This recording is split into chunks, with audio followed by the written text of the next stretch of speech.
여러분 안녕하십니까? 뉴스가 있는 저녁을 시작합니다. 더불어민주당과 국민의힘이 오는 15일 본회의에서 지방선거 선거구 획정과 관련한 공직선거법을 처리하기로 합의했습니다. 정치개혁과 관련해 관심을 모았던 기초의회의 중대선거구제는 시범 실시를 검토하기로 하고 내용에서는 제외됐습니다. 뉴스가 있는 저녁, 먼저 오늘 준비한 주요 소식을 윤보리 앵커가 소개합니다. 전해주시죠. 네, 오늘의 주요 뉴스 전해드립니다. 윤석열 대통령 당선인이 대구로 내려가 박근혜 전 대통령을 만나 과거 악연에 대해 굉장히 죄송하다며 사과하고 취임식에 초청했습니다. 지방선거를 50일 앞두고 양측의 회동이 선거에 끼칠 영향에도 관심이 쏠립니다. 어제 이태규 의원의 대통령직 인수위 사퇴와 관련해 안철수 인수위원장이 새 정부 내각 인선 과정에서 자신이 추천한 인사가 반영되지 않았다는 취지로 작심 비판했습니다. 국민의힘과 국민의당의 공동정부 구성이 흔들릴 수 있다는 우려가 나오는 가운데 내일로 예정된 추가 인선 발표가 미뤄질 가능성도 제기되고 있습니다. 한덕수 국무총리 후보자에 이어 경제부총리에 내정된 추경호 후보자 역시 론스타 사건 연루 의혹이 인사청문회 쟁점으로 떠올랐습니다. 희대 금융 스캔들로 불리는 론스타 사건은 무엇인지, 두 후보자와 사건의 접점은 무엇인지 따져봤습니다. 민주당이 의원 총회를 열고 검찰 수사권 분리, 이른바 검수 완박 법안의 4월 임시국회 처리를 당론으로 채택했습니다. 검찰과 국민의힘의 거센 반발이 예상됩니다. 첫 소식입니다. 윤석열 대통령 당선인이 특별 사면 후 대구에 머물고 있는 박근혜 전 대통령과 회동했습니다. 윤 당선인은 과거 국정농단 수사로 박 전 대통령의 중형을 끌어낸 데 대한 인간적인 안타까움을 전하며 취임식 참석을 요청했습니다. 박 전 대통령은 가능한 참석하도록 노력하겠다고 답했습니다. 김태민 기자의 보도입니다. 윤석열 대통령 당선인이 대선 한 달여 만에 대구를 찾았습니다. 특별 사면 후 고향 사저에 머무는 박근혜 전 대통령을 처음으로 직접 만났습니다. 50분 동안 환담을 마친 윤 당선인은 이런 소감을 남겼습니다. 대통령님의 건강에 대해서 좀 얘기를 했고요. 그리고 아무래도 그 지나간 과거가 있지 않습니까? 어떤 이제 인간적인 안타까움과 또 마음속으로 갖고 있는 이제 또 미안한 마음, 그런 것도 말씀드렸고. 윤 당선인은 검사 시절 국정농단 특검의 수사팀장으로 박 전 대통령에 대한 중형을 이끈 과거가 있습니다. 구원으로 얽힌 사이지만 두 사람의 만남은 화기애애한 분위기였다고 배석자들은 전했습니다. 정말 화기애애한 분위기에서 했습니다. 그래서 어떤 면에서는 이게 참 공개를 다 이게 하기가 적절치 않지만 했으면 좋겠을 정도로 그런 내용들까지 굉장히 많았는데. 윤 당선인은 또 이 자리에서 다음 달 치러질 대통령 취임식 행사 참석을 정중히 요청했는데 박 전 대통령은 현재 건강 상태로는 어렵지만 가능한 한 노력하겠다고 답했습니다. 취임식에 건강이 허락하시면 참석을 해달라고 정중하게 당선인께서 말씀을 하셨고, 여기에 대통령께서 가능한 한 노력하겠다. 당선인은 이와 함께 박근혜 정부에서 도입된 좋은 정책을 계승 홍보해 명예회복을 돕겠다고 약속했고, 이에 박 전 대통령은 감사의 뜻을 표하기도 했습니다. 윤 당선인과 박 전 대통령의 이번 만남은 국정농단 사태 후 분열된 보수 진영의 통합 차원 행보로 풀이됩니다. 특히 50일 앞으로 다가온 6일 지방선거의 보수층 표심에 어떤 영향을 미칠지에 시선이 쏠립니다. YTN 김태민입니다. 새 정부 내각 인선을 둘러싼 윤석열 당선인 측과 안철수 인수위원장 측의 불협화음이 커지고 있습니다. 안 위원장은 인선 과정에서 자신이 추천한 인사가 반영되지 않았다는 취지의 작심 발언을 했습니다. 내일 예상됐던 2차 인선 발표도 불확실해졌습니다. 홍주혜 기자입니다. 안철수 인수위원장의 최측근 이태규 국민의당 의원이 인수위원직을 내려놓은 이튿날 안 위원장이 입을 열었습니다. 새 정부 초대 내각 인선 과정에서 자신의 의견이 반영되지 않았다는 취지의 발언을 내놓았습니다. 인선 과정에서 특히 제가 전문성이 있는 분야에 대해서는 조언을 드리고 싶었습니다만 그런 과정은 없었습니다. 사퇴한 이태규 의원과 관련해선 대선부터 후보 단일화, 인수위 과정에서 여러 가지 어려움이 많아 감당하기 힘들다는 뜻을 전했다고 설명했습니다. 본인의 의지가 워낙 굳다며 인수위원직 사퇴를 번복할 가능성이 크지 않다는 뜻도 내비쳤습니다. 장제원 당선인 비서실장은 그러나 이태규 의원이 장관 인선 때문에 사퇴한 건 아니라고 본다고 선을 그었습니다. 안철수계와의 공동정부 구상에 파열음이 빚어지는 것 아니냐는 질문엔 안 위원장이 있는데 무슨 파열음이냐며 잘 진행될 거라고 일축했습니다. 안 위원장 측은 공개적으로 불만을 드러내고 윤 당선인 측은 애써 봉합하려는 모양새인데 인선을 둘러싼 불협화음이 사실로 굳어진 거란 해석이 나옵니다. 당장 내일로 예정됐던 추가 인선 발표는 불투명해졌습니다. 일각에선 일요일까지 미뤄질 거란 예상도 나왔습니다. 이에 대해 당선인 측 관계자는 당선인이 대구에서 돌아온 뒤 회의를 열어 인선 문제에 대해 결단을 내릴 거라고 언급했습니다. 기존에 정해둔 안대로 밀어붙일지 이른바 안철수계의 의견을 반영할지에 따라 인선안도 발표 시점도 달라질 걸로 보입니다. 양측의 갈등은 인선뿐 아니라 당장 국민의힘과 국민의당 합당 문제와도 맞물려 있는 만큼 쉽사리 풀리기 어려울 거란 전망도 제기됩니다. YTN 홍주혜입니다. 윤석열 정부 초대 내각의 윤곽이 드러나면서 여야는 본격적인 청문회 준비에 돌입했습니다. 한덕수 국무총리 후보자에 이어 경제부총리에 내정된 추경호 후보자 역시 론스타 사건 연루 의혹이 쟁점이 될 것으로 보이는데요. 론스타 사건은 무엇인지, 두 후보자와 사건의 접점은 무엇인지 서은수 PD가 취재했습니다. 경제사령탑인 경제부총리 후보자로 그렇게 지명을 받았습니다. 윤석열 정부 첫 경제부총리에 내정된 추경호 후보자. 민주당이 송곳 검증을 예고한 가운데 추 후보자의 청문회 쟁점으로 론스타 사건이 떠오르고 있습니다. 2003년 미국계 사모펀드 론스타는 외환은행을 1조 3,800여 원에 인수합니다. 론스타는 외환은행을 인수한 뒤 3년 만인 2006년 매각을 추진하기 시작해 2012년 하나금융지주와 계약을 체결했습니다. 이 과정에서 론스타는 2조 1,500여억 원을 투자해 매각과 배당 수익 등으로 총 4조 6,600여억 원을 회수했습니다. 은행을 소유할 수 없는 산업자본인 사모펀드가 금융관료의 도움으로 승인을 받고 론스타 때문에 먹튀가 만들어졌는데 3년 만에 3배, 4배를 먹고 튀려고 해서 그리고 4조 6천억 벌고 나갔으니까 한 2배 이상 벌었죠. 론스타 사건은 당시 금융당국의 실책이 크다는 지적이 많습니다.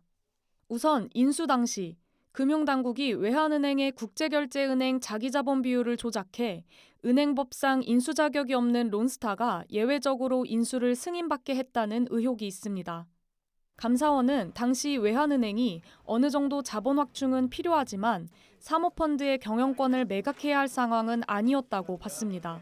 검찰도 당시 변양호 재정경제부 금융정책국장 등 관계자들이 외환은행의 부실 규모를 부풀려 정상 가격보다 낮은 가격에 매각하도록 도왔다고 보고 수사를 벌였습니다.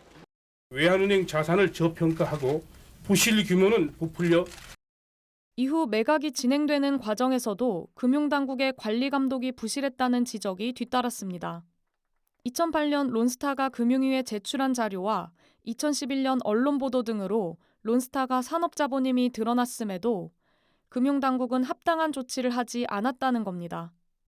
2011년 그 론스타가 탈출하고 하려고 할 때의 핵심적인 문제는 론스타가 산업자본임이 이미 만천하에 드러난 상황이었거든요. 그 이전에도 산업자본이었는지를 조사하는 그런 절차를 취했어야 돼요. 그리고 매각은 중지시키고. 그렇다면 추경호 경제부총리 후보자는 론스타 사건과 어떤 관련이 있을까? 추 후보자는 외환은행 인수 당시 재경부 은행제도 과장이었습니다. 정부와 외환은행 관계자가 모여 론스타의 매입권을 논의한 10인 회의에도 참석했습니다. 2012년 외환은행을 하나금융지주에 매각할 때는 금융위원회 부위원장을 지냈습니다. 2011년 금융위는 론스타가 산업자본에 해당한다고 보기 어렵다고 판단했고 2012년 1월 론스타의 외환은행 매각을 승인했습니다. 늘 그 문제 관련해서 일부에서 문제 제기를 하시는데 아시다시피 그 문제는 늘 저희들은 법 원칙에 따라서 또 국익을 앞에 놓고 일처리를 해왔다. 론스타는 아직 끝나지 않은 사건입니다. 론스타가 우리나라 정부의 부당한 개입으로 손해를 입었다며 2012년 정부를 상대로 5조 원대 소송을 제기했기 때문입니다. 지금까지 정부가 쓴 소송 비용은 400여억 원이 넘습니다. ISDS 소송 과정에서는 정부가 론스타가 산업자본이라는 핵심 논거를 스스로 포기했다는 보도가 나오면서 부실 대응 문제도 논란이 됐습니다. 그렇게 감사원도 헐값 매각에 대한 결과를 냈고 검찰도 헐값이라고 규정하고 기소를 했는데 최소한 전책적 책임에 대한 도의적인 책임은 져야 됩니다. 모페아의 생명력은 정부와는 끊임없다. 현재 론스타 ISDS 소송은 절차 종료 선언과 판정 선고를 남겨두고 있습니다. 한덕수 국무총리 후보자는 론스타의 외환은행 인수가 추진되던 시기 론스타 법률 대리인이었던 김앤장의 고문으로 재직했지만 사적으로 관여하지 않았다는 입장을 밝혔습니다. YTN 서은수입니다. 대통령직 인수위원회가 현 정부의 탄소 중립 정책을 대대적으로 수정하겠다고 밝혔습니다. 문재인 대통령이 정책 근간을 유지해야 한다고 강조한 지 하루 만인데 에너지 정책을 둘러싸고 정부와 인수위가 또 충돌하는 모습입니다. 강희경 기자입니다. 2030년 온실가스 40% 감축과 2050년 탄소 중립을 목표로 추진해온 문재인 정부의 탄소 중립 정책에 대통령직 인수위원회가 제동을 걸었습니다. 실제 실현 가능성이 크게 떨어지고 민생 압박 요인이 갈수록 심해질 것으로 보인다며 대대적인 정책 수정을 예고한 겁니다. 문재인 대통령이 탄소 중립 정책의 근간이 다음 정부에서도 변함없이 유지돼야 한다고 밝힌 지 하루 만입니다.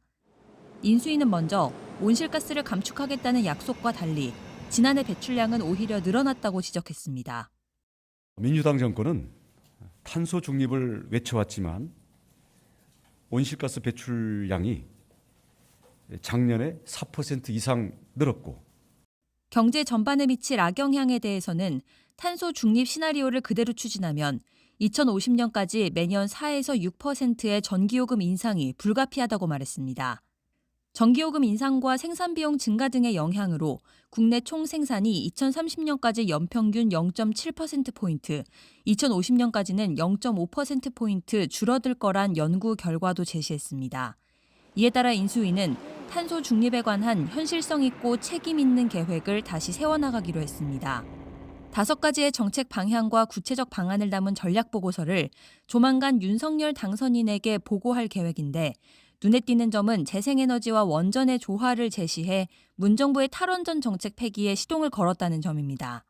새 정부에서는 탈원전이란 금기를 해체해서 탄소 중립을 달성할 수 있는 모든 기술을 테이블에 올려놓고 실질적인 책임 있는 정책을 펴겠다.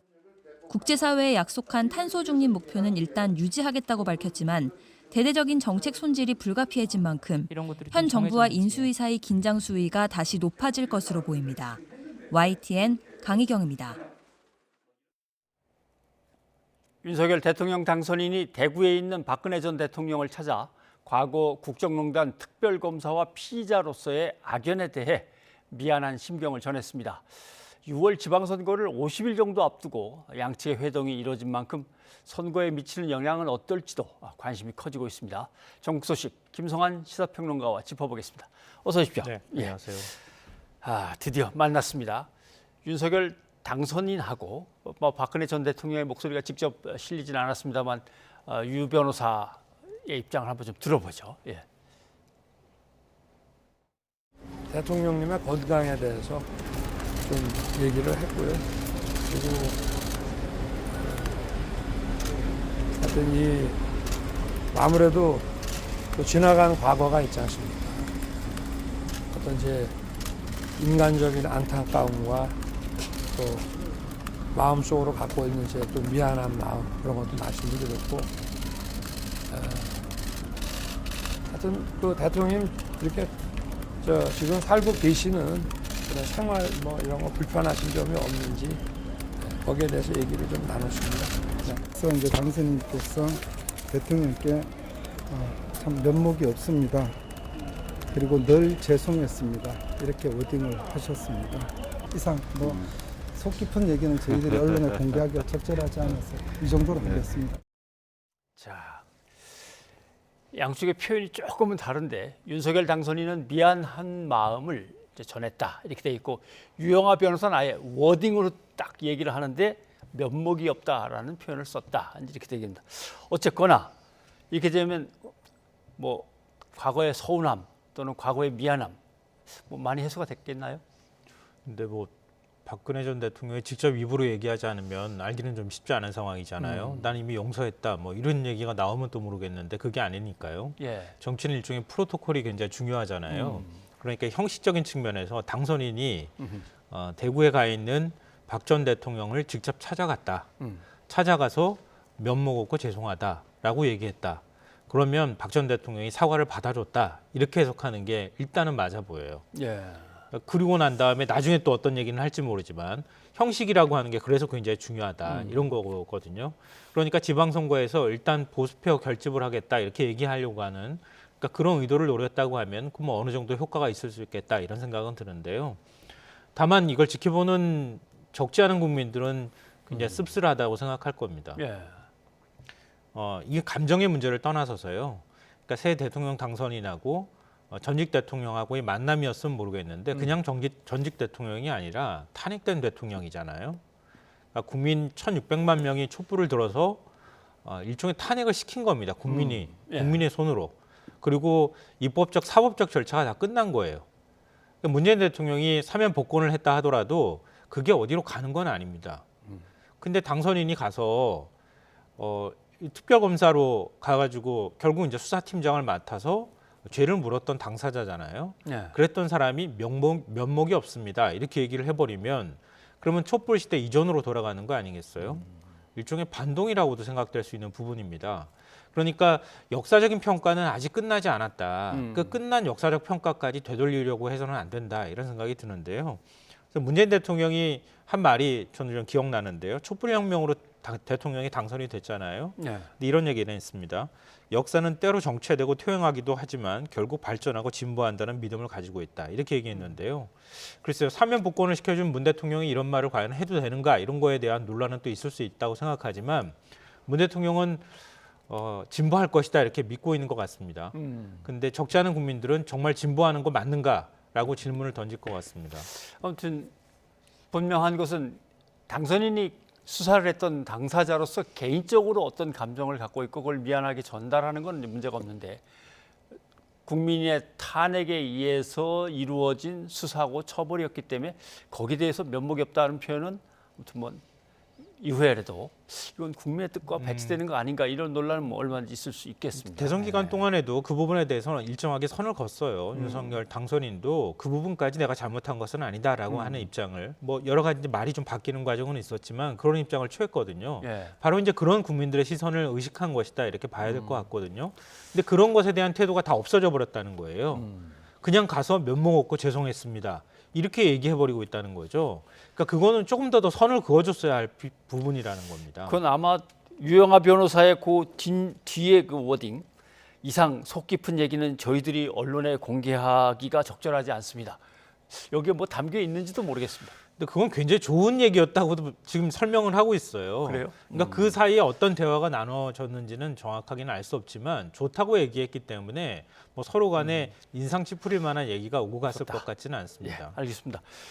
또 아까 프로토콜 얘기를 하셨지만 취임식에 정중하게 와주십시오라고 초청하는 것도 아마 그런 거의 한 부분일 것 같습니다. 한번 이 내용 들어보죠.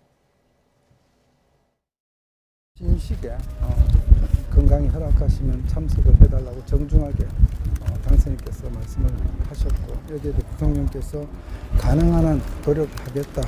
하지만 지금 현재 건강 상태로서는 조금 자신이 없는데 앞으로 시간이 있으니까 노력해서 가능한 한 어떤 참석할 수 있도록 한번 해보겠다 이런 말씀이 계셨습니다. 당선인께서 박 전 대통령께서 하시던 일에 대한 정책에 대한 그 계승도 하고 또 널리 홍보도 해서 박근혜 대통령께서 이 제대로 알려주고 명예를 회복할 수 있도록 하시겠다는 그런 얘기가 있었고요. 예. 어찌 뭐 배석했던 사람들의 얘기를 들어봤습니다만은 박 전 대통령은 건강이 허락하면 참석을 하도록 노력을 해보겠습니다로 이제 답을 했는데 여러 가지 좀 판단을 해보겠습니다는 뜻인지 정말 건강만 허락된다면 꼭 가보고 싶습니다는 뜻인지 갈까요? 더 한 번 요청하는 과정이 있어야 되겠죠. 한 번 더. 네. 그러니까 공식적으로 초청장이 전달이 되어야 되겠죠. 그러니까 초청장이 오지도 않았는데 내가 먼저 가겠습니다 이렇게 얘기하기가 좀 그렇잖아요. 그러니까 저런 식의 대답을 하는 것은 박 전 대통령이 정치인이다 이런 생각을 하게 되고요. 그러니까 정식으로 초청장을 받게 되면 거기에 따른 어떤 답이 따로 있을 것이다 이렇게 생각되는데요. 예. 저는 뭐 참석할 거라고 생각해요. 왜냐하면 이미 박근혜식 정치를 하고 있거든요. 예. 유영하 변호사를 통해서 대리 정치를 시작한 것이고요. 호위무사를 자처했던 변호사인데 지금은 분신처럼 지금 행동하고 있잖아요. 그러니까 대구 지역의 정치력 확장을 지금 추구하고 있다고 하는 게 뭐 박 전 대통령의 유튜브에 입장을 밝힘으로써 다 백일화에 드러난 것이나 다름이 없다. 네. 이렇게 생각합니다. 뭐 지금 탄핵 과정에 대해서도 한 번도 뭐 잘못했다 이런 인정을 한 적이 없잖아요. 그렇죠. 예. 그리고 사법 절차를 받을 때 이제 법원에서 그 재판을 받을 때에도 한 번도 안 나갔잖아요. 그러니까 그거는 자신과 관련돼 있는 잘못에 대한 모든 것들을 인정하지 않겠다는 뜻이에요. 근데 부당하게 지금 나는 감옥에 갇혔었던 사람이다라고 하는 인식을 갖고 있다는 걸 보여주는 것이고요. 그러니까 그런 자신이 명예회복을 할 수 있는 제일 상징적인 자리가 전 취임식 자리가 될 수 있을 것이다 이렇게 생각합니다. 그러니까 사면 복권으로 모든 건 끝났다. 예. 그러니까 취임식장에 내가 전직 대통령 자격으로 앉음으로써 이전에 불명예스러운 것에 대한 명예를 회복하는 것이다라고 하는 인식을 가지고 있을 가능성이 있기 때문에 저는 취임식장에 참석할 것이다 이렇게 보이는데요. 예. 다만 이제 그 참석한 이후에 어떤 정치 행보를 하느냐, 참석하기 이전에 아마 국민의힘 내부 경선이 끝날 거거든요. 제가 볼 때는. 유영하 변호사가 대구시장 후보로 국민의힘 후보로 나갈 수 있을 것이냐 이런 것들에 대한 것들을 좀 지켜볼 필요는 있을 것 같습니다. 네. 사실 박근혜 전 대통령에 대한 어떤 이번 만남의 의미는 이제 그렇다고 치고 윤석열 당선인도 새 정부 출범 이전에 어떤 국민 또는 사회적 통합이 상당히 필요한데 대구 경북 지역에서의 박근혜 전 대통령과의 만남이나 이런 것들은 나름 도움이 되고 뭐 보수층 결집하는 데도 도움이 될 것 같아요. 당장의 이익이 눈에 먼저 들어오는 게 지극히 당연하다 이렇게 생각하고요. 그러니까 다른 것도 아니고 대구잖아요. 대구 경북 민심을 잡는 건 보수 정당으로서는 불가피한 일이기도 하다 한편으로 생각하면 예. 대구 경북의 민심을 먼저 잡아야 확고하게 보수층의 어떤 기반이 확고하게 자리 잡히는 측면도 있거든요. 근데 거기에 지금 박근혜라고 하는 정치인이 내려가 버린 거 아닙니까? 네. 그리고 이제 자신을 대신해서 유영하 변호사를 대구시장으로 내보내겠다 이렇게 나온 거 아닙니까? 그러니까 거기서 자칫 뭔가의 관계가 틀어지게 되면은 대구 민심부터 분열이 되기 시작할 거거든요. 그럼 거기에 따르는 보수 민심 전체가 흔들리는 효과가 나타나기 때문에 그런 부분들을 아마 경계할 것이다. 그런 측면에서라도 제일 먼저 지방 순회 일정으로 박 전 대통령을 가서 만나는 이제 이런 모습을 보여줬다 이렇게 생각하는데요. 그러니까 이게 당장의 이익이라고 저는 생각해요. 근데 모든 이익이 당장의 이익과 다 부합하는 건 아닐 거라는 겁니다. 그러니까 이거는 예를 들어서 그럼 유영하 변호사 대구시장 내보내고 당선시키면 그냥 모든 게 끝나느냐? 그게 아닐 거란 말이에요. 그러면 대구를 근거지로 해서 뭔가 정치적으로 제기할 가능성이 있다고 하는 겁니다. 예. 그러니까 이명박 전 대통령이 포항 영포라인이라고 했잖아요. 포항을 중심으로 해서 뭔가 근거지를 만들려고 끊임없이 노력하고 대구 지역하고 오히려 갈등하는 모양새가 나타났던 거하고 비슷한데요.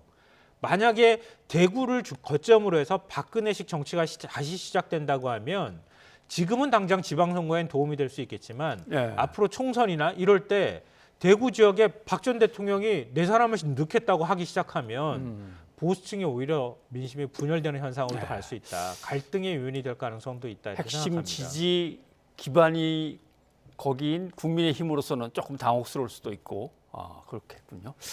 자, 알겠습니다. 자, 새 정부 내각 인선 얘기를 해봐야겠습니다. 내일 발표가 될지 안 될지 모르겠습니다만 후속 장관 인선이 이제 있어야 되는데 청문회를 통과하기가 어떨지는 모르겠습니다. 지금 하나씩 이제 각 개인에 대한 의혹들이 제기가 되고 있습니다. 근데 만만치 않을 겁니다. 만만치 않을 것 같아요. 네, 민주당이 야당으로서 데뷔하는 무대거든요. 예. 지금도 아직 여당이긴 하지만 실질적으로는 이제 야당으로서 역할을 얼마나 하는지 아마 많은 국민들이 지켜볼 거란 말이에요. 특히 물론 이제 보수층이나 윤 당선인을 지지했던 분들은 굉장히 불편한 시각으로 바라보겠지만 민주당을 지지하는 지지자라고 하는 사람들은 아마 이번 인사청문회 때 민주당이 어떻게 하나 이렇게 지켜볼 거예요. 매의 눈으로. 예. 민주당 그걸 또 보여줘야 할 필요도 있는 거예요. 그러니까 과거 이제 이런 모습 얘기할 때마다 비유적으로 나오는 등장하는 인물이 있어요. 김성태 전 원내대표 있거든요. 아, 예. 2017년 12월에 원내대표 당선되자마자 투사되겠다 이렇게 나왔잖아요. 뭐 그 과거에 이제 그 어떤 노동운동할 때 투사 이미지나 이런 거 갖고 나오면서 여당하고 적극적으로 싸우겠다.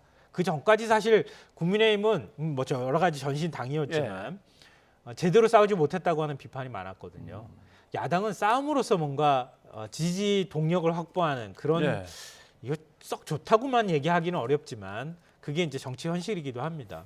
그러니까 민주당이 이번에 인사청문회에 아마 투사격으로 대변될 만한 인물들을 적극적으로 청문위원으로 내보낼 가능성이 있고요. 아마 굉장히 공세적으로 나올 가능성이 있다 이렇게 생각됩니다. 말씀하신 것대로 하면 김성태 원내대표에서 나경원 원내대표로 이어지는 그 투사 라인, 투쟁 라인이 그건데, 자 민주당이 야당으로 이제 바뀌면서 과연 그런 것들을 보여줄 수 있느냐? 알겠습니다. 그러고 보니까 상당히 이것도 긴장감이 확 도네요. 그런데 아무튼 한 사람 한 사람 뜯어 보면은 야 뭐 교계를 갸우뚱할 만한 의혹도 있고. 뭐 짐작 가는 것도 있고 뭐 그런데 우선 정호영 보건복지부 장관 후보자 10년 전쯤 쓴 글이 문제가 됐는데 관련된 목소리 한번 좀 들어보죠. 정 후보자는 출산은 애국, 암특허약은 결혼이라고 주장한 과거 칼럼으로 논란을 겪고 있습니다. 여성에 대한 왜곡된 인식, 잘못된 국가주의, 미흡한 전문성을 볼 때 시대정신이 반영되어야 할 보건복지부의 수장으로는 부적합하다는 것이 입증되었습니다.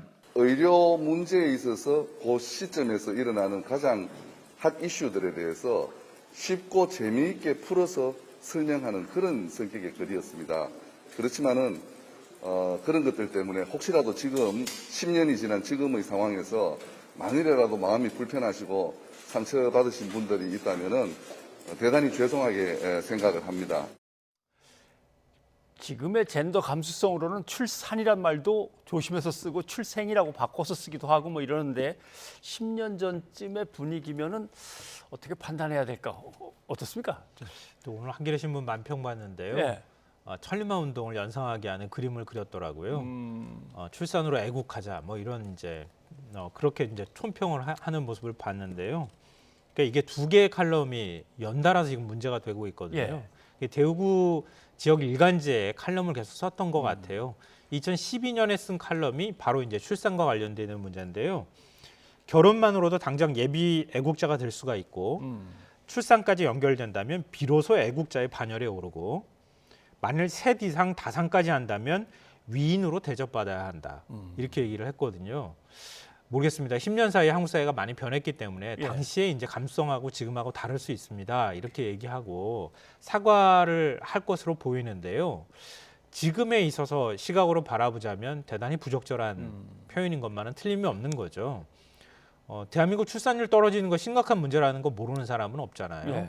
근데 그것을 뭐 예를 들면 지금 인식이 그때하고 똑같다고 전제해서 제가 말씀드리기는 어렵지만 보건복지부 장관이 예를 들어서 그냥 여성을 출산하는 사람 정도로 취급한다거나 또 결혼하지 않은 사람을 사회적으로 어떤 책임을 져야 한다거나 이런 대상으로 바라보는 건 매우 위험할 수 있잖아요.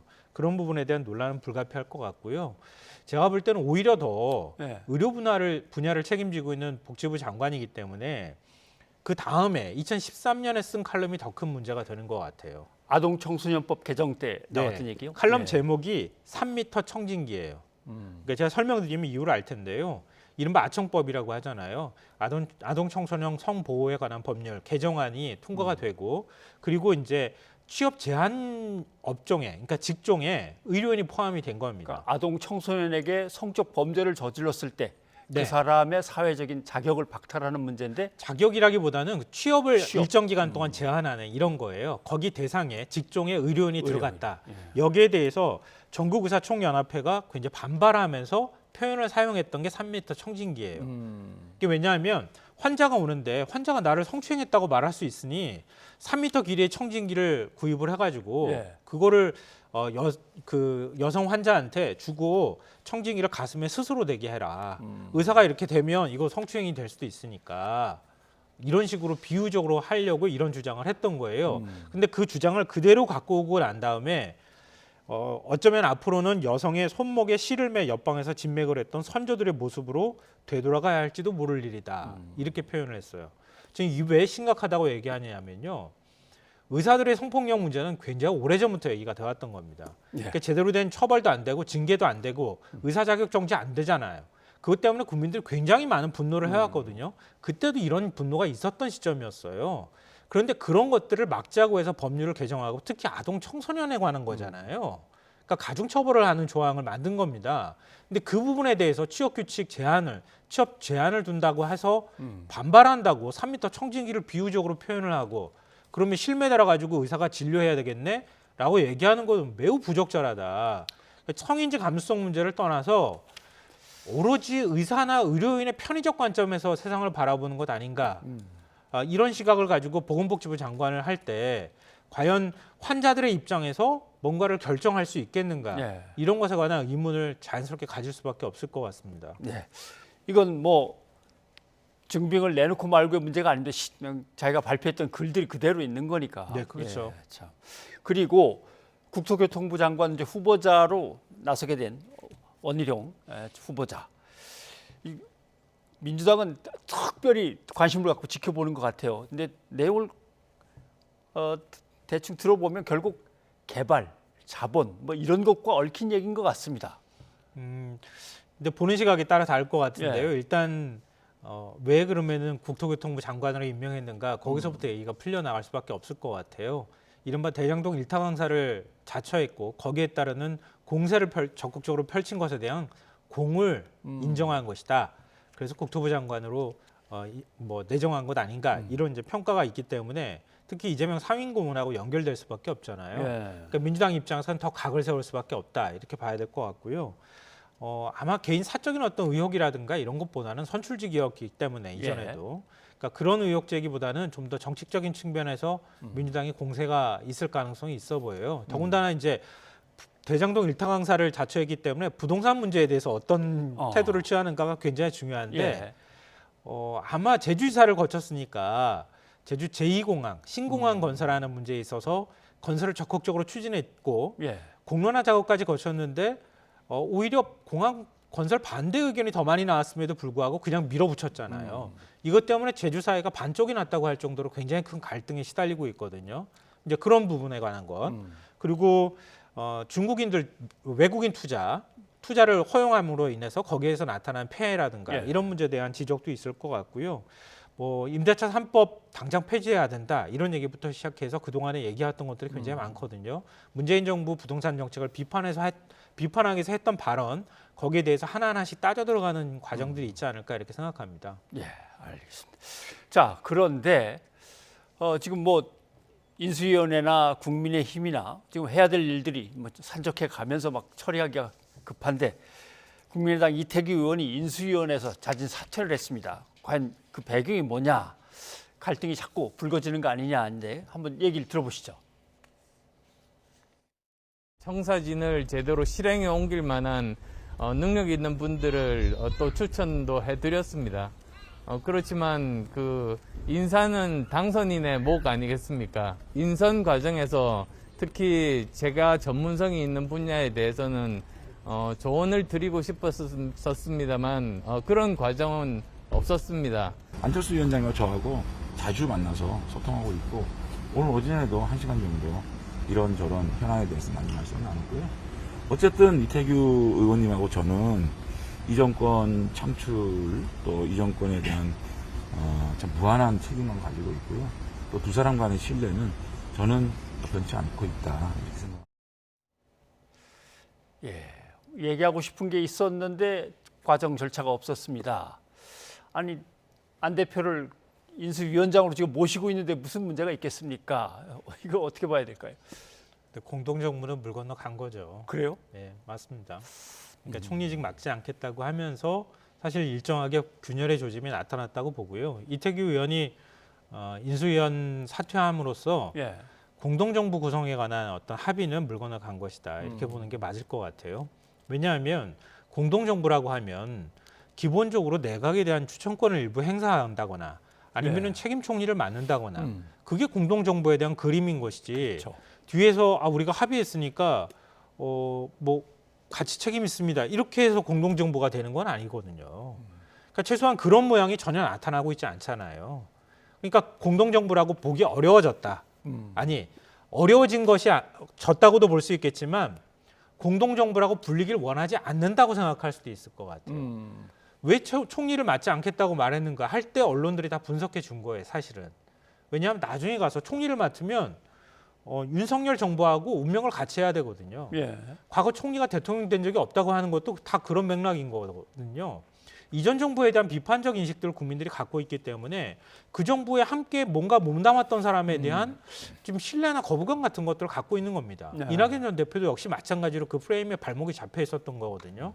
그러니까 안철수 지금 인수위원장은 만약에 거기서 내가 들어가면 이제 곧 정치하고 대선 출마 또 가고 이런 큰 그림을 그려야 되는데 그게 오히려 더 불리하니까 총리 안 맡겠다고 얘기했던 거 아니냐 이렇게 얘기를 했는데 그런 마음이 설사 있다 하더라도 안철수 위원장이 결국은 단일화할 때 과학기술 강국을 만들겠다고 합의문에도 들어가 있기도 하고 그리고 공정화 상식부터 시작해가지고 미래 뭐 여러 가지 이제 8가지 정도 키워드를 얘기했거든요.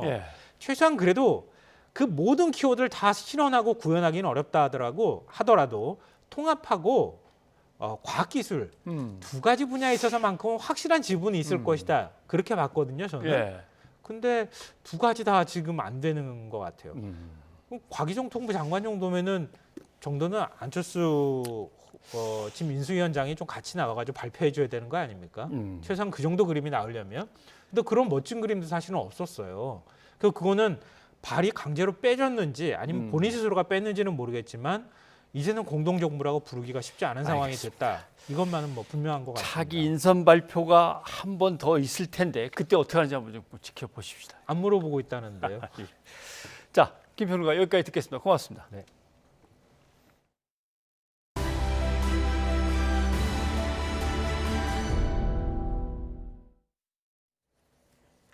더불어민주당이 검찰 수사권 분리, 이른바 검수완박을 핵심으로 가는 검찰개혁 법안을 당론으로 채택하고 4월 임시국회에서 처리하기로 했습니다. 이에 따라 민주당은 검찰에 남아있는 6대 범죄 수사권을 배제하고 기소권만 남기는 내용의 형사소송법과 검찰청법 개정안을 이달 안에 처리하기 위한 논의에 착수할 방침입니다. 검찰에 의한 경찰의 직무상 범죄에 대한 수사는 남겨도 돼 장기적으로는 국가 수사 기능을 전담하는 한국형 FBI 같은 기관으로 국가 수사 기능 분리를 추진하는 것도 당론으로 정했습니다. 더불어민주당 의원총회에서 검수완박 당론 채택을 막기 위해 검찰은 온종일 총력전을 벌였습니다. 하지만 결국 당론으로 채택되자 대검찰청은 현명한 결정을 기대했지만 대단히 유감스럽다는 입장을 내놓았습니다. 손효정 기자입니다. 더불어민주당 의원총회 당일 김호수 검찰총장은 평소 이용하던 지하 주차장 통로 대신 대검찰청 현관으로 출근해 민주당을 향한 메시지를 전했습니다. 간절한 마음으로 의원총회에서 현명한 결정을 해주실 것을 고대하고 또 기다리고 있겠습니다. 김 총장은 곧이어 박범계 법무부 장관에게 만남을 먼저 요청했고 두 사람은 국무회의 직후 서울 광화문에서 1시간가량 긴급 회동했습니다. 이 자리에서 김 총장은 검수 완박에 대한 검찰 입장을 설명하며 박 장관에게 힘을 실어달라고 요청했는데 뚜렷한 합의점엔 이르지 못했습니다. 정치권에서 추진하고 있는 검찰 수사 기능 전면 폐지에 관해서 문제점도 말씀드리고 또 검찰의 또 요청사항도 갈 길은 먼데 날은 저물었다. 검찰에 대한 제 염려를 말씀을 드렸습니다. 검찰은 검수완박 입법을 저지하기 위해 여론전과 함께 본격적인 민주당 설득 작업에도 힘을 기울였습니다. 김 총장은 민주당 의원 한 명씩 직접 전화를 걸어 당론 채택을 막아달라고 호소한 것으로 전해졌고, 김우곤 대구지검장은 현직 검사장으로선 이례적으로 라디오 방송에 출연해 검수완박 법안의 문제점을 조목조목 짚었습니다. 과거에 몇 가지 무리한 수사 때문에 검찰의 수사 기능 전체를 박탈한다. 이것은 빈대 잡겠다고 초가삼간 태우는 격이다. 검찰 외부에서도 검수완박 법안 추진에 대한 반대 목소리가 이어졌습니다. 대한변호사협회는 검수완박이 국민 권익보호를 외면한 법안이라고 비판했고, 민변은 방향성엔 공감하지만 속도 조절이 필요하다고 지적했습니다. 참여연대와 같은 시민단체도 검수완박 반대의 무게를 실었습니다. 검찰은 앞서 전국 검사장 회의에서도 국회 법제사법위원회나 본회의 등 입법 단계별로 대응 방안을 모색한 것으로 전해졌습니다. 검찰 내부에선 법안이 국회를 통과할 경우 문재인 대통령에게 거부권 행사를 건의해야 한다는 견해까지 제기된 것으로 알려졌습니다.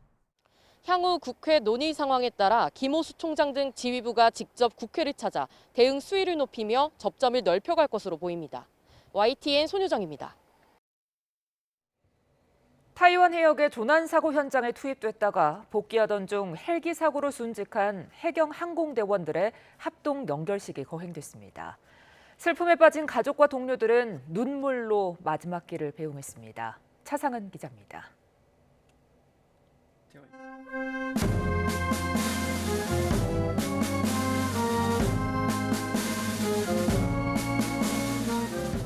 조난 신고를 받고 칠흑 같은 바다를 건너간 해경 항공대원들. 가족과 동료들의 품으로 돌아왔지만 예전처럼 반가운 인사를 나눌 수는 없게 됐습니다. 후배들이 존경하는 베테랑 조종사 정두환 경감, 책임감 넘치는 정비사 차주일 경사, 출중한 실력의 전탐사 황현중 경사. 세 사람의 합동 연결식이 거행되는 내내 동료들은 슬픔을 감추지 못했습니다. 존경하는 아버지를 떠나보낸 아들은 그동안 전하지 못한 말이 가슴에 사무칩니다. 전 아버지께 사랑한다고, 고맙다고, 존경한다고 표현하지 못했습니다. 살면서 말할 기회는 넘쳐난다고 생각했기 때문입니다.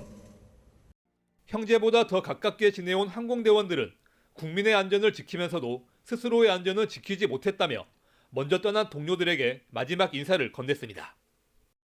님들은 이제 우리 곁을 떠나지만 바람으로 구름으로 별빛으로 우리 가까이에서 함께 날아주십시오. 그동안 고마웠습니다. 순직자들에게는 훈장과 1계급 특진이 추서됐고, 문재인 대통령은 조전을 보내 고인을 애도하고 가족을 위로했습니다. 대한민국은 고인의 꿈과 헌신을 결코 잊지 않을 것입니다.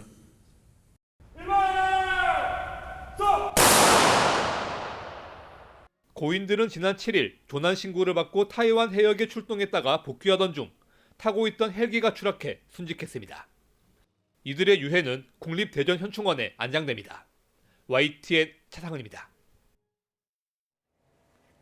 직접 만든 폭발물을 주택가에서 원격 조종으로 터뜨린 40대가 경찰에 붙잡혔습니다. 당시 인명피해는 없었지만 정교하게 만든 폭발물이어서 자칫 피해가 클 수도 있었습니다. 김종호 기자입니다. 주택가에서 폭발물이 터지며 섬광과 함께 파편이 튑니다. 큰 소리에 놀란 주민들이 집 밖으로 나왔더니 파편과 기계장치가 널려 있습니다.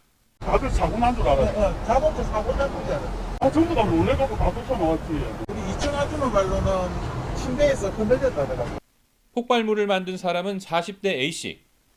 흔히 라바콘이라고 부르는 안전깔대기 안에 설치했습니다. A씨는 도로 반대편에서 설치 장소를 지켜보다가 원격 조종으로 폭발물을 터뜨렸습니다. 다행히 인명피해는 없었지만 정교하게 만든 폭발물이어서 누군가 근처에 있었다면 심하게 다칠 수도 있는 상황이었다는 게 전문가 판단입니다. 파이프라든지 이런 데 밀봉돼서 담겨 있었다면 차량 한 대 정도 폭발시킬 수 있는 그 정도의 위력은 됩니다. 경찰은 CCTV에 포착된 동선을 따라 A씨를 집에서 긴급 체포했습니다. 집에서는 폭발물 제작과 관련 있는 여러 물품이 나왔습니다. 집에 가서 확인을 하니까 그런 어떠한 기계에 관심이 많고 그런 부분에 이제 무기나 이런 데 좀 관심이 많은 것으로 확인됩니다. 검거 직후 A씨는 호기심 때문에 폭발물을 만들어 터뜨렸다고 얼버무렸지만 경찰은 정확한 경위 등을 조사해 구속영장을 신청할 예정입니다. YTN 김종호입니다.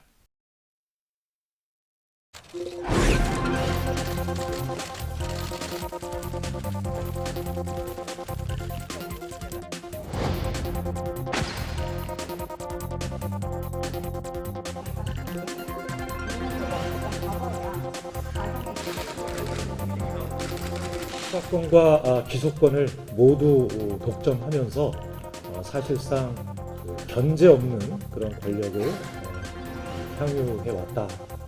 검수완박 법안이 통과되기도 힘들지만 통과된다고 해도 지선의 지고 신뢰를 잃지 않을까 걱정이 됩니다.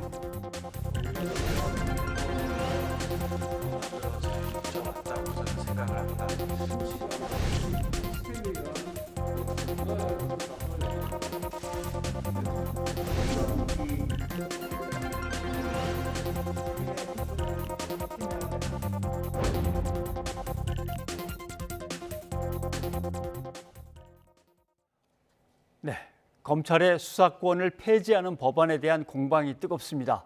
더불어민주당은 오늘 의원총회를 열어서 해당 법안의 이달 임시국회 처리를 당론으로 채택했습니다. 관련된 내용 김성원 변호사와 자세히 살펴보도록 하겠습니다. 어서 오십시오. 안녕하세요. 예. 어제도 송영길 전 대표가 와서 내일 의총 어떻게 될 것 같습니까? 그러니까 당론 채택될 겁니다라고 했는데 그대로 돼버렸습니다. 민주당의 의원총회 발언을 한번 들어보죠. 네. 예.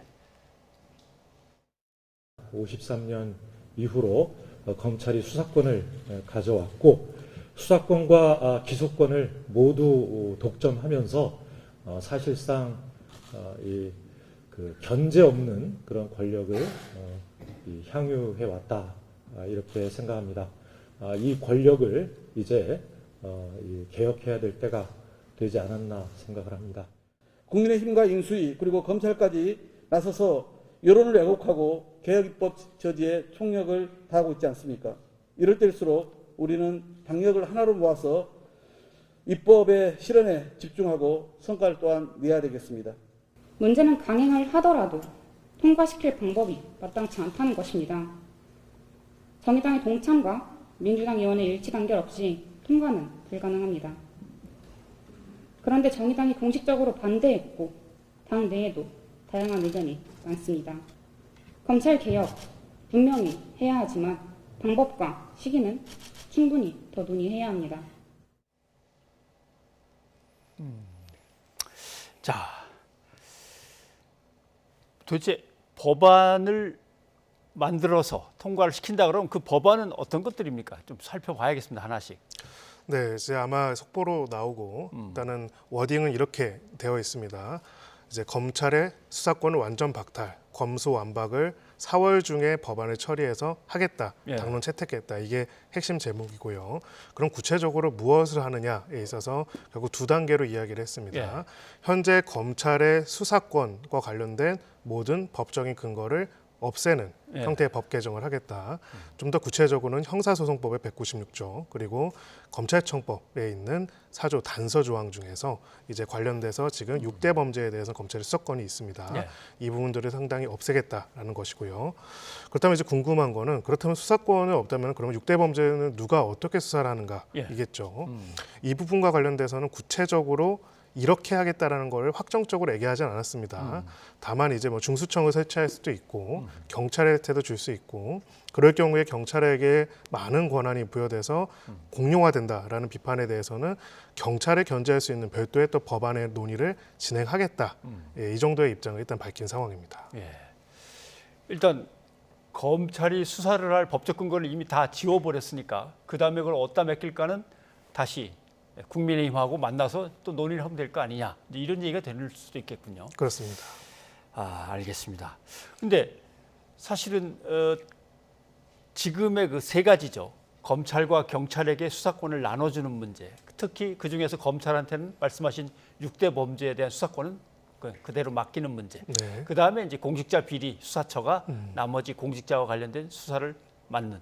그게 1, 2, 3 해갖고서 세 개가 균형을 맞추는 걸로 긴 시간 논의를 했단 말이죠. 그렇습니다. 근데 이거보다 훨씬 더 큰 건을 갖다가 갑자기 저렇게 확 처리를 한다고 하니까 왜 이렇게 서두르지? 이제 이 문제하고 검찰이 당연히 거기에서 반박을 하면서 반발하겠지. 이제 이거란 말이죠. 검찰하고 민주당을 좀 비교해서 설명해 주신다면요. 네, 결론적으로는 아까 말씀하신 것처럼 기본적으로 이 검경 수사권 조정은 굉장히 오랫동안 논의가 되오다가 네. 이제 시행된 지 약 1년여 정도가 지났습니다. 1년, 예. 결국은 수사권에 있어가지고 상당 부분들을 이제 1차적 종결권을 경찰한테 주는 대신에 검찰의 직접 수사는 6대 경제범죄, 6대 중요범죄로 한정짓는 것이 핵심적인 내용이었고요. 예. 이 1년 동안의 혹은 성과 혹은 문제점에 대해서도 많은 논의가 있는 상황입니다. 이런 상황에서 6대 중대범죄에 대한 수사권 자체를 완전히 또 바꾸는 것을 한다는 것이 과연 적절한지에 대한 논쟁이 있고 기본적으로 검찰 측에서는 바로 그 부분에 있어가지고 반발을 하고 있고요.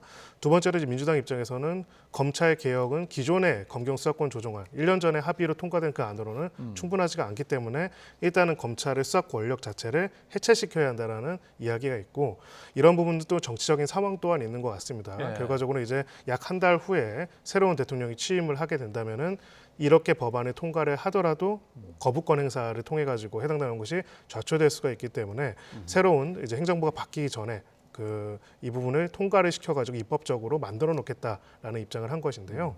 자 이제 그러면 이거 정치적인 입장을 떠나가지고 보자면은 이 부분에 대해서 이런 고민과 의문이 듭니다. 항상 국가 권력이라는 거는 한 곳에서 떼어내거나 없애면은 완전히 사라지는 것이 아니라 누군가가 가져가게 됩니다. 그렇죠. 그럼 그 권력을 누가 어떻게 가져가는 게 기존보다 어떤 면에서 낫고 어떤 면에서 문제가 되는지를 이야기하고 논의하고 또 그것을 법으로 만드는 과정이 필요하거든요. 근데 사실 이런 부분에 대해서는 지금 구체적인 논의가 아직 없는 상황입니다. 네. 검찰과 경찰의 그 관계에 있어서 검찰은 이렇게 되면은 경찰 수사 또는 다른 곳의 수사에 대해서 전혀 손을 댈 수가 없는 걸로 확실하게 분리가 되나요?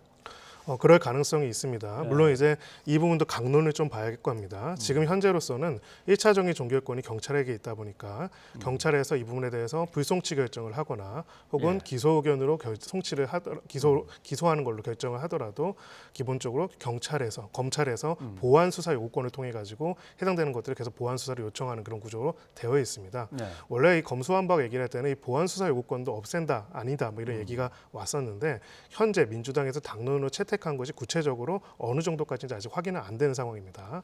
다만 이제 분명한 거는 앞으로 수사에 있어서 기존에 있었던 수사지휘권은 기존의 검경 수사권 조정으로 6대 범죄를 제외하고는 삭제가 됐기 때문에 없어진 상태에서 6대 범죄까지도 앞으로는 검찰이 수사를 아예 할 수 없는, 즉 검찰은 말 그대로 이제 공소청, 기소만 담당하는 곳으로 격화한다라는 취지가 이번에 당론 채택의 취지가 아닌가 이렇게 해석이 되고 있고요.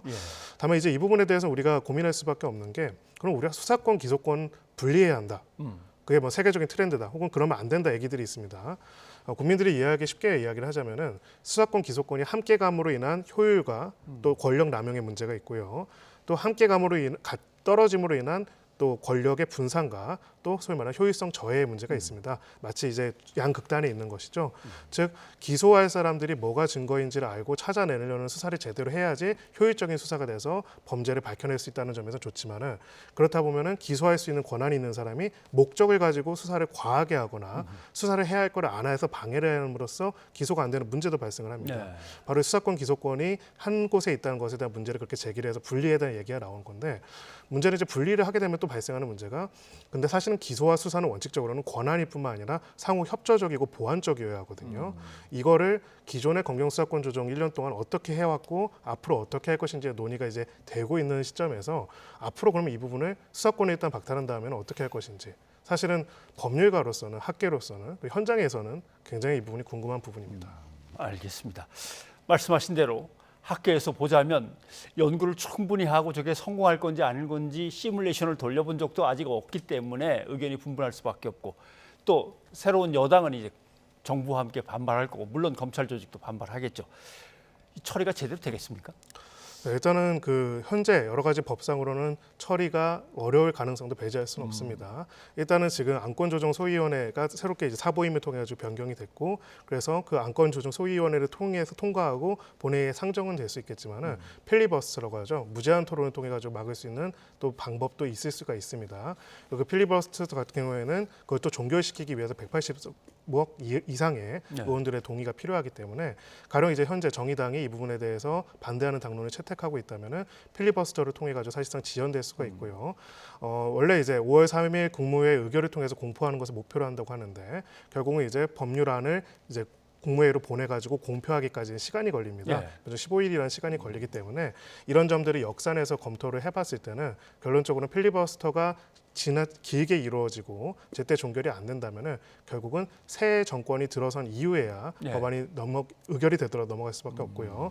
그렇게 되면 새 대통령이 이 부분에 대해서 거부권을 행사할 가능성을 배제할 수 없습니다. 예, 알겠습니다. 아무튼 간에 검찰의 최근의 일련의 수사들을 보면서 국민들 사이에서는 물론 당연히 검찰 수사 제대로 안 하는 것 같다라는 여론이 높기는 합니다만은 그건 그것도 일부의 여론이고 전체적인 여론을 가다듬어 볼 만한 아직 시간적인 여유가 없었는데, 자, 그래서 법무부 장관하고 검찰총장이 만나갖고 뭔가 얘기를 하나에 대해서 관심이 상당히 높았습니다. 한번 좀 들어보죠. 네. 아무래도 지금 정치권에서 추진하고 있는 검찰 수사 기능 전면 폐지에 관해서 문제점도 말씀드리고 또 검찰의 또 요청 사항도 말씀드리고 또 그렇게 한 거죠. 갈 길은 먼데 날은 저물었다 하는 그런 마음을 전달드렸고, 검찰에 대한 제 염려를 말씀을 드렸습니다. 자, 김호수 검찰총장은 법안이 만약에 국회에서 통과돼 갖고 국무회의로 넘어간다면 대통령을 만나서 거부권을 좀 행사해 주십시오라고 부탁을 할 지금 태세입니다. 그러면 대통령은 그래 그렇게 합시다라고 해야 될지, 난 모르니 책상 서랍 속에 넣어두고 난 떠날게 이렇게 될지 어떻게 될까요 이걸? 굉장히 고도의 정치적인 어려운 문제라고 생각하지만은 기본적으로 거부권 행사라는 것 자체가 굉장히 대통령 권한의 큰 부분 중에 하나고 또 그만큼 행사 자체를 굉장히 신중하게 할 수밖에 없기 때문에 어떻게 보면 현재 여당, 그러니까 대통령이 있는 여당에서 추진하고 있는 법안을 현재 있는 문재인 대통령께서 이제 거부권 행사하기는 쉽지 않을 것이다라고 보고 있습니다. 그래서 아마 이제 더 정치적인 분수령은 거부권 행사 여부보다도 아마 필리버스터 등이 어떻게 진행이 될 것이고 어떻게 종결될 것이고, 그리고 또 민주당에서도 4월 중에 처리하겠다는 당론을 채택했는데 이거를 어느 정도의 강도로 소위 말해서 이제 강행을 할 것인지에 대한 부분들을 이제 앞으로 또 지켜봐야 할 것으로 보이고요. 이제 여러 가지로 국민들 입장에서는 결국은 이렇게 하면 수사권이 어떻게 바뀌는지, 결국 이제 우리가 좌회전할지 우회전할지 누군가 물어본다면 목적지가 어딘지를 확인하고 대답을 해야 하지 않겠습니까? 수사권을 그러면 누구한테 어떻게 주고 그것이 과연 그런 중대 범죄다. 여기서 말하는 중대 범죄라고 하는 6대 범죄는 대형 참사, 그리고 공정거래 경제 사건, 그리고 부패 사건 같은 겁니다. 선거 사건. 이렇게 보면 어떻게 보면 이 6대 범죄의 특수성은 굉장히 강력한 피의자들, 강력한 사회적 경제적 힘을 가지고 있는 사람들이거든요. 이 사람들이 이 혼란기 속에서 이러한 법적인 책임을 벗어나지 않도록 어떻게 제도를 만들어갈 것인지에 대한 논의가 사실은 빠르게 이어져야만 이분이 논의가 될 것 같고요. 다만 이제 이게 과연 2주 안에, 2, 3주 안에 그런 논의가 이루어지고 거기에 따라서 법안까지 만들어질 수 있을 것인가에 대해서는 굉장히 많은 우려가 있습니다. 힘을 가진 사람들의 범죄라고 하지만 그럼 그 여파는 사실은 국민들이 다 마지막에 어떤 무리한 일들이나 잘못된 것들에 대한 폐해를 갖다 뒤집어 쓰게 되는 것이기 때문에 글쎄요. 우선 이 논의가 충실하게 잘 좀 이루어졌으면 좋겠습니다. 변호사님 오늘 고맙습니다. 감사합니다.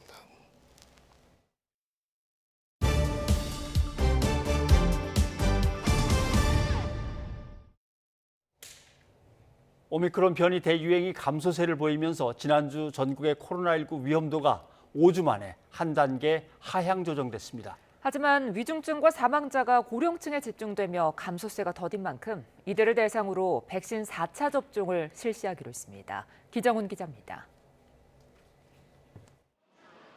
지난주 하루 평균 코로나19 확진자 수는 21만 8,500명. 한 주 전보다 28% 넘게 줄었습니다. 신규 위중증 환자는 20.5%, 사망자도 전주 대비 6.4% 감소했습니다. 여전히 높긴 하지만 뚜렷한 감소세입니다. 전파력을 알 수 있는 감염 재생산 지수도 2주 연속 1 이하를 유지하며 증가세가 꺾였다는 걸 보여주고 있습니다. 정부는 이에 따라 전국의 코로나19 주간 위험도를 5주 만에 매우 높음에서 높음으로 한 단계 내렸습니다.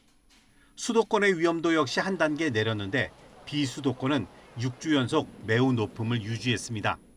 비수도권의 경우 중환자실 병상 가동률이 감소하고 있으나 지역별로 편차가 큰 상황과 확진자 발생이 수도권 대비 높은 상황을 고려하였습니다.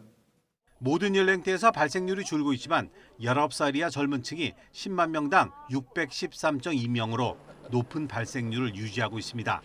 또 60세 이상 고령층의 경우 확진자 수는 줄고 있지만 발생 비중은 계속 늘고 있는 게 위험 요인입니다. 위중증 환자와 사망자 대부분이 60세 이상이고 시간이 지나면서 백신 효과가 떨어지자 정부는 이들을 대상으로 4차 접종을 결정했습니다. 다만 감염 예방 효과는 3개월 정도 접종한 이후에는 감소될 수 있고 또한 6개월 정도 감소된 경우에는 많이 떨어지는 경우가 있습니다. 그렇지만 그 중증과 사망 예방 효과는 이거보다 훨씬 더 오래가는 상황이기 때문에 예방접종전문위원회에서 4차 접종 기준을 논의한 정부는 중앙재난안전대책본부 회의를 거쳐 백신 4차 접종 계획을 발표할 예정입니다. YTN 기정훈입니다. 오미크론 제조합 변이에 감염된 사례가 국내에서 처음 확인됐습니다. 방역당국은 이 변이의 여파가 제한적일 것이라며 현재 방역 완화 기조에 영향이 없을 것으로 평가했습니다. 이형원 기자입니다. 오미크론 제조합 변이 XL이 국내에서 처음 확인됐습니다. BA1과 BA2 유전자가 재조합된 변이 17가지 중 하나로 중증 치명률 등 기존 오미크론 특성과 크게 다르지 않을 것으로 추정됩니다. 세계보건기구도 일반 오미크론으로 분류하고 있어 특성 변화는 크지 않을 것으로 예상되며 영향도 제한적일 것으로 판단하고 있습니다. 아마도 거리두기라든가 사회적 변화는 계속 이루어질 것으로 이렇게 생각하고 있습니다.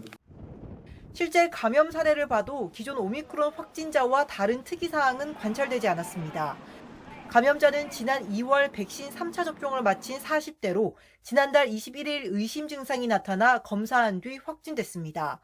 코로나19 감염 자체가 처음인데 치료 당시 특별한 이상 없이 회복돼 격리 해제됐습니다. 감염 추정 시기에 해외 여행력은 없는 것으로 파악됐습니다. 염기 서열로 복원되는 영국에서 있었던 그런 염기 서열과 거의 유사하기 때문에 그럴 가능성도 높게. 한편 코로나19에 2번 이상 걸린 국내 재감염자는 2만 6천 명이 넘어 누적 확진자의 0.3%에 육박했습니다. 2번 확진된 사례가 대부분이었는데 중증 14명, 사망자는 15명으로 재감염 때 중증 치명률은 낮아지는 것으로 나타났습니다. 시기별로 보면 오미크론 유행 이후 재감염 추정 사례가 3배 정도 급증했습니다. 2월부터 오미크론 대유행 이후에 이제 1차 감염자, 초회 감염자 규모가 상당히 증가를 해서 최소 45일 이후에 그 영향이 나타날 걸로 예상돼서 향후 재감염자의 규모는 더 크게 증가할 수 있겠다. 재감염되지 않으려면 코로나19 완치자도 마스크 착용과 손 씻기를 철저히 하고 백신 접종을 완료하는 게 좋습니다. YTN 이영훈입니다. 지난 10일 시작된 경북 군위의 산불이 오늘 사흘째 49시간 만에야 꺼졌습니다. 이상고온 속에 불길이 번졌고 험한 산세의 진화에 애를 먹으면서 주부를 잡는 데 오랜 시간이 걸렸습니다. 보도에 오태인 기자입니다. 경북군이 산불이 시작된 곳은 각시산 옥녀봉. 평균 경사가 30도에 이를 정도로 산세가 험합니다. 불을 끄는 작업은 고난도입니다. 산림청 항공본부 소속 공중진화 대원들이 능선에서 고압 펌프를 이용해 물을 뿌립니다. 호스를 직접 끌고 벼랑 같은 곳을 올라가 불길을 잡아야 했습니다. 본 지역은 암석지와 급경사로 이루어진 매우 험준한 산악지역으로 인구 밀집 지역과는 다소 거리가 있었으나 산불 진화 인력의 투입과 진화에는 상당한 어려움이 있었습니다. 대원들이 닿기 어려운 곳에는 헬기가 투입됐습니다. 매일 수십 대가 동원됐습니다. 갑자기 찾아온 초여름 더위도 걸림돌이 됐습니다. 헬기에서 뿌리물이 빠르게 증발해 불씨가 되살아나는가 하면 지상 진화 대원들 피로도도 극심했습니다. 현재 한 달보다 앞서서 기온이 높아졌다고 합니다. 예, 저희들이 현장에서 확인한 바로는 물을 뿌리고 나서 타격 지점을 가서 확인했는데 1시간이 지나자마자 바닥이 전체가 바싹 마르는 그런 상태가 이번 군이 산불로 피해 영향 구역이 된 산림은 347헥타르, 여의도 면적을 훌쩍 넘었습니다. 다행히 인명피해나 시설물 피해는 없었습니다. 산림당국은 산불이 다시 발화하지 않도록 인력을 배치해 잔불을 정리하고 정확한 발생 원인을 조사하고 있습니다. YTN 오태인입니다. 오늘 밤부터 내륙 곳곳에 제법 많은 양의 비가 내릴 것으로 보입니다. 건조한 날씨와 고온 현상을 해소하는 반가운 단비인데요. 전국에서 잇따르던 산불도 한숨 돌릴 수 있게 됐습니다. 정혜윤 기자입니다. 양구와 군위 산불을 포함해 지난 주말과 휴일 이틀 동안 발생한 산불은 모두 38건. 하루 20건 정도의 산불이 전국 곳곳에서 일어나 산림을 태웠습니다. 올해 4월 산불 기세는 무서울 정도입니다. 4월 1일부터 11일까지 발생한 산불은 92건으로 예년의 2배 가까이 됩니다. 건조한 날씨에 낮 기온이 25도를 넘는 고온 현상이 겹쳤고 국지적인 강풍인 양간지풍까지 가세했기 때문입니다. 하지만 밤사이 전국에 단비가 내리면서 산불 기세가 한풀 꺾일 것으로 보입니다. 제주도에 최고 60mm, 산불 피해가 컸던 강원도에도 최고 40mm의 봄비치고 많은 양의 비가 오겠습니다. 서울 등 그 밖의 내륙에도 5에서 10mm의 비가 내리면서 건조한 대지를 촉촉하게 적실 것으로 보입니다. 대형 산불이 지속된 강원도에는 이번 비가 단비 효과로 나타날 것으로 보입니다. 당분간 습도가 높아지고 건조함이 사라지면서 산불은 주춤할 것으로 예상됩니다. 이번 비가 지난 뒤 이달 하순까지는 단비 소식이 잦습니다. 산불 발생 건수가 줄고 불이 나도 대형 산불로 확산할 확률이 낮아지게 됩니다. 4월 중순 이후 그리고 4월 하순으로 가서는 전반적으로 대기의 흐름이 동서순환이 원활해질 것으로 예상되는 만큼 이제 주기적으로 기압골과 이동성 고기압이 통과가 될 것으로 예상됩니다. 그런 상황인 만큼 주기적으로 강수가 도입될 가능성은 남아있다. 산림당국은 4월 중반부터 대형 산불 우려가 줄어들지만 산발적인 산불 가능성은 남아있는 만큼 장마 전까지는 지속적인 경계를 기울여달라고 당부했습니다. YTN 정혜윤입니다. 새 정부가 부동산 규제를 대폭 풀어줄지 모른다는 기대에 리모델링이나 재건축과 관련된 아파트의 집값이 상승하고 있습니다. 시장 과열 조짐에 윤석열 당선인 측은 부동산 가격을 불필요하게 자극하지 않고 신중하게 움직이겠다고 강조했습니다. 최기정 기자입니다. 리모델링 추진 중인 서울 용산구 이촌동 한 아파트입니다. 전용 면적 84제곱미터가 지난 1월 21억 원, 지난해 3월 거래보다 3억 5천만 원 오른 가격에 팔렸습니다. 윤석열 당선인이 리모델링 추진법 제정과 수직 수평 증축 기준 정비를 공약으로 내건 만큼 현장에선 기대가 큽니다.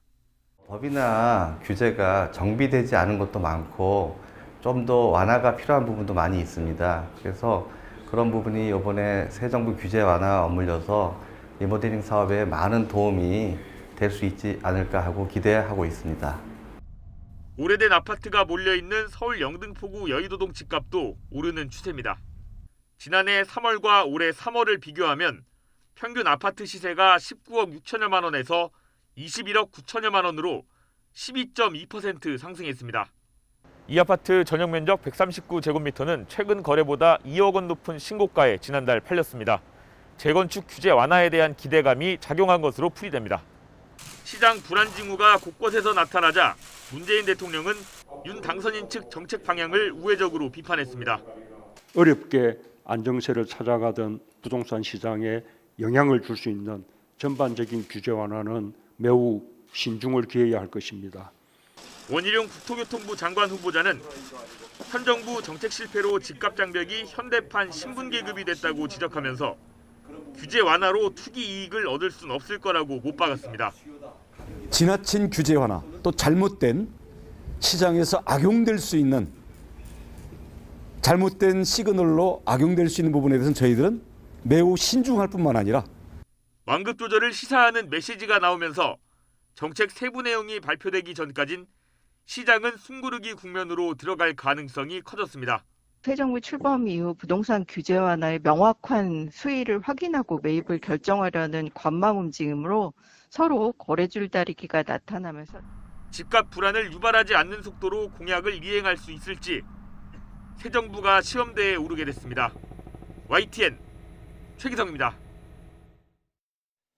네, 교수신문이 창간 30주년을 맞아서 회원 교수 500여 명을 대상으로 설문조사를 실시했습니다. 그래서 특집 기사로 실었습니다. 이 설문조사는 10년마다 이뤄지는 설문조사라 2012년과 10년 뒤인 올해 2022년에 두 개의 조사를 한번 묶어서 같이 보겠습니다. 2012년 우리나라 앞으로의 10년을 지배할 가장 강력한 키워드는 뭐냐라고 물었을 때 1위가 복지였는데 올해 조사에서는 사라졌습니다.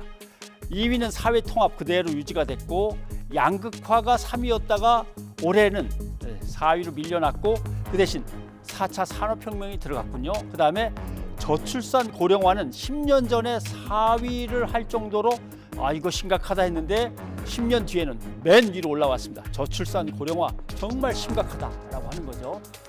자, 2012년 1위였던 복지는 어디로 갔냐 하면요. 8위로 내려갔습니다. 8위로. 각 주요 키워드에 대해서 기사에 실린 교수들의 주요한 코멘트를 정리해서 한번 읽어보겠습니다. 저출산 고령화 문제, 이거 정말 심각하다. 최우선 국정과제다.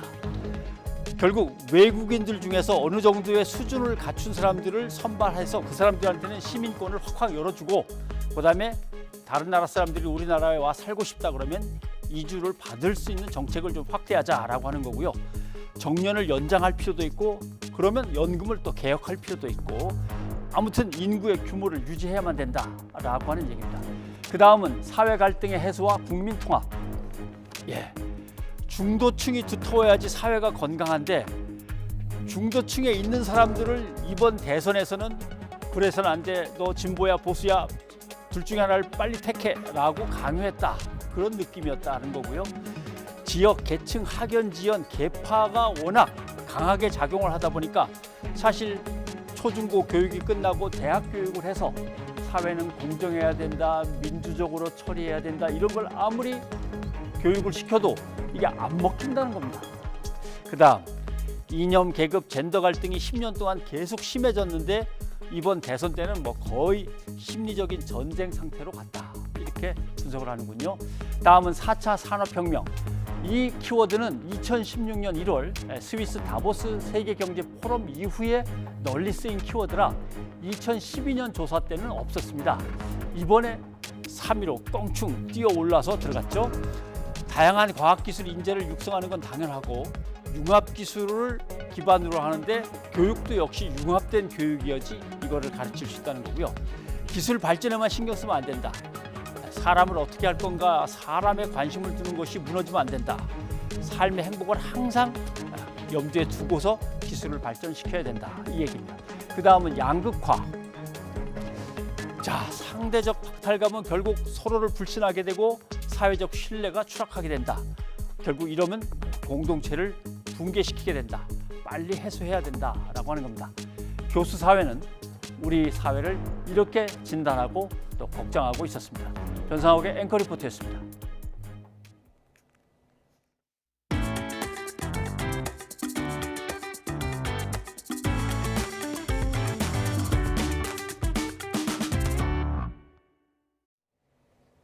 김일성 110번째 생일을 눈앞에 두고 미국의 핵 추진 항공모함이 한반도 근해에 투입됐습니다.